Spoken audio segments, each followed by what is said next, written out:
Jeff Hardy has made his AEW debut, a title change and a heel turn on last night's Dynamite, and a huge stipulation title match has been announced for next week's Dynamite 2, so stay tuned. Come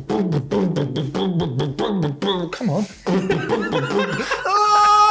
It finally, ruddy bloody happened on the day that Jeff Hardy became a free agent. He's done what we all knew was going to happen. Jeff himself said that he was going, and then he said he wasn't going. He's there. Jeff Hardy making his AEW debut last night on Dynamite. So Matt Hardy, Darby Allin, Sting getting absolutely kicked the poo out of by AHFO, which is now, I guess, just AFO. The Hardy Boys theme, the classic Hardy Boys stock music special plays. Jeff comes running down. Yeah, he kind of has a little quick entrance, right? And then looks around and everybody in the crowd's doing it. He's like, right, I've done my bit, get to the ring. all of his best mates, family member there, laid out and everything. He just still got time. Still quickly got to do a little dance. Beautiful stuff. So Jeff Hardy is, officially now with AEW, which I'm so happy about. I think WWE have really dropped the ball on this one. Yeah. They made a bit of a misstep, to say the least. I reckon they're going to be extra angry they're using the music, even though it's stock music. Yeah, anyone can do what they want. I've heard it on TV ads and stuff before. Oh, yeah, it's been on Top Gear, I think. Oh, yeah, it has, hasn't it? Anyway, right, we've now got, seemingly, the Hardy Boys back together, which is proven money. Which is good, yeah. I remember watching, we saw the return, the WWE return, at WrestleMania, and it was the biggest pop that I've ever been a part of. I remember going totally bonkers for it, and I remember saying back then, oh man, it's awesome that the Hardy Boys are getting one last run, and here we are 5 years on. And they're still doing their thing. They're still looking great, and I think this is going to really help Matt out, because I think maybe stagnating is too strong a word, but his AEW stuff has been all right. Yeah, some of it's been really good, some of it not so good. We've kind of just been waiting for that first big Matt Hardy thing, haven't we? It feels anyway. Yeah. And AEW's tag scene now, you've got bloody Danielson and Moxley joining the fray. An excellent promo by William Regal. If you watch nothing else, and you should watch a lot of Dynamite last night, but check out the Tony Schiavone Regal thing. The whole thing. Almost in tears at that this morning. Genuinely, when he kind of wells up a little bit, and it's just you can hear it in his voice. And you see a tear float, you see a single tear, and he just, you help me. I don't know why he's from Yorkshire, but he is now. Anyway, it's so good to see Jeff Hardy in AEW. As I say, we all knew it was coming, but it finally took place last night. You've now got the Hardy Boys, seemingly, you would assume, in the tag scene pretty damn soon. Give them one last run with the gold. Imagine they just don't do it. They don't put them together. Stop it. Just 2 solo runs. Stop it. Also taking place on last night's Dynamite, a new champion being crowned. Scorpio Sky defeating Sammy Guevara in the main event. We've got a new TNT champion on our hands.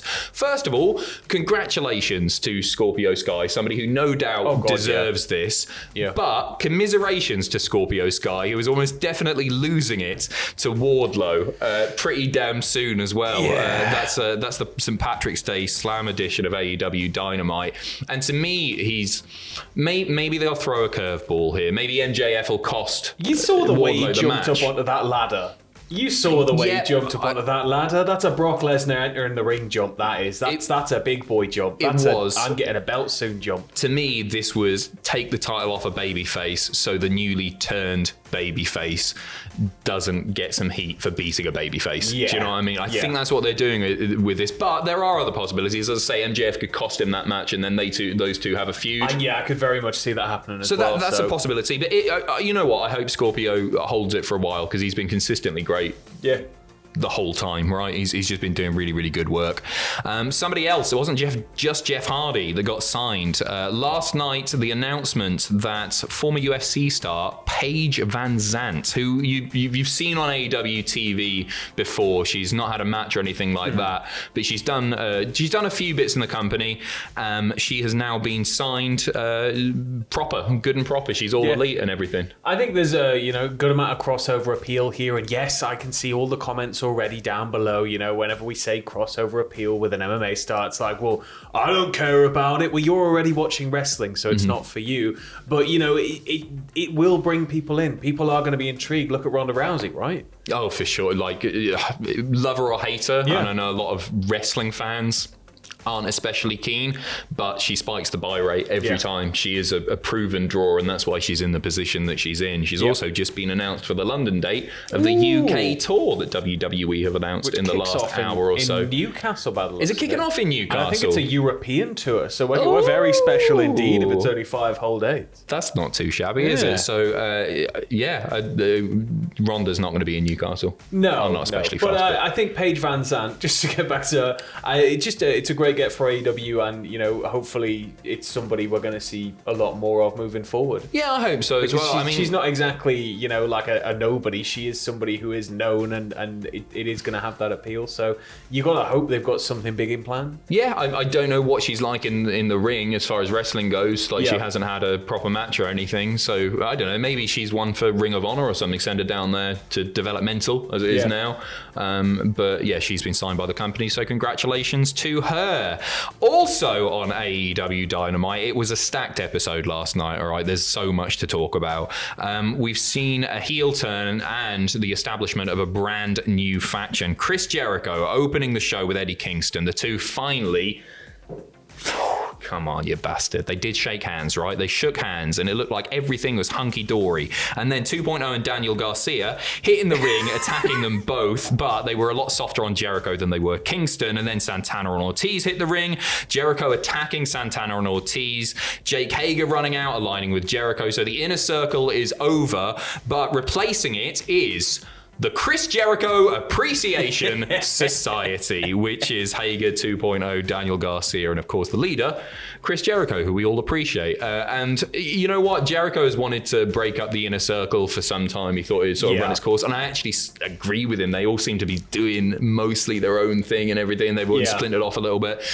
So I actually think this is the right call at the right time. Yeah, and I mean, with nothing else, if you just saw the name written down on a piece of paper alone, Chris Jericho is going to maximize every last drop of it. A t-shirt a minute coming out of the Chris Jericho Appreciation Society. I want to see like old Index catalog and Littlewood catalog pictures of like that group just all kind of stood around in terrible airbrush t-shirts and stuff. You'll be disappointed with the current t-shirt. They've just released one just after the show, the Chris Jericho Appreciation Society first t-shirt. It looks a bit like the old Legacy logo. Do you remember the Legacy logo? Sort of a crest, a shield sort of thing, golden. It looks a little bit like that. It's alright, but it's nothing. Do you reckon he's been on one of those websites? The Jericho Family Crest. Oh, you're from Scotland originally. Here's your crest. That's exactly what's happened there. And he downloaded the Hardy Boys music while he was on there. They just do all... on LimeWire. Right. So there you go. Chris Jericho turning heel, new faction. Excited to see what happens there. It's really good for 2.0 and Daniel Garcia, who will receive more tea time as a result. Oh, God, tea time? More tea time. TV time as a result. Because they're really, really talented as well, so good for them. And also, before we move on, FTR firing Tully Blanchard on last night's show. In a backstage segment, Tully Blanchard sort of taking umbrage with a line that Dax Harwood said about his family and that he's fighting for his family and everything, and then they ended up firing him. After that episode of Dynamite, Dax tweeting, "Brett, what are you up to?" Oh, it's not going to happen. Don't do that to me. It's going to happen. Tony has the pockets. It's happening. Give Bret Hart all the money. Yeah, well, he deserves all the money. As CM Punk said in that post pay-per-view presser that he did, he got quite emotional about it. Another thing that is worth watching if you've not seen it, I'm sure you have. And he was like, there's a guy who ended Bret's career who's making millions doing Saudi Arabia shows, and that should be Bret. And it'd be nice for Bret to earn some of that change back that. Yeah, we know he can still cut a promo. We all saw the Brock Lesnar one. It was a few years ago now. I think, he can, though. Yeah, like they had Bret come out, obviously, the very first AEW event, the first official AEW event and everything. And I think that, Bret's name is obviously one that will always carry a considerable amount of weight in the wrestling industry. It makes... absolute sense. Even if it's just little bits here and there, even if it's all pre-records, I don't care. Get Brett in. Yeah, I don't think you'll get him on the weekly. I just can't see that happening. You know, like the Thrill Seekers Rock America. Like that, but with FTR and Brett. Do you? Yeah. Okay. I want to see Brett just kind of giving them a thumbs up as they're both riding horses and, in go-karts and roughhousing. But all pre-records. They just paid for cameos from him. They flash those up on the monitor. No, Brett's there, and he's like giving them nuggies and stuff. Oh, that's so Brett. Yeah. That's exactly what Bret Hart's about. I mean, again, it's wishful thinking, but the FTR's tweets about Brett have increased in recent weeks. Obviously, Punk mentioned Brett in the presser. So time will tell. I think for what it's worth, Tully Blanchard has been great value, and I actually didn't expect that. I thought he'd be there for a little bit longer, and I'm a little bit disappointed. But if they're looking for a new manager, then let us know in the comments who you think it's going to be. Bruce. I don't think it's not Bruce. Bruce Hart. Not Go Bruce on. Hart. Please, not Bruce Hart. Anyway, tight leather jacket. Before we go, there's a match announced for next week's Dynamite as well. A new match has been announced. Steel cage match. Thunder Rosa earning another shot at the AEW Women's World title, beating Layla Hirsch on Dynamite last night. And then Tony Schiavone saying that it's going to be inside a steel cage. And I was a bit disappointed, personally, in the Thunder Rosa Britt Baker match at Revolution. It didn't quite click for me. I don't know how you felt about it. There's a lot of interference that kind of just... even for interference, kind of overstayed its welcome a bit, I think. Yeah, she got the visible pin as well, didn't she? Or tap out. So... I think next week might be her time, because I don't know who takes the belt off Britt Baker if it's not her, unless you're going to bring in like Athena, Ember Moon, or something like that. Even then, I think that would be too quick. I think people want to see Thunder Rosa with the belt. And she deserves it. I think it was yesterday me and Jack were reporting. I think Jack said that next week is Thunder Rosa's hometown or home state. So, possibly this could be a huge moment. That makes sense. The finish for the Revolution match apparently changed a few times in the build-up, so it could have been, oh God, we'll hold off a week.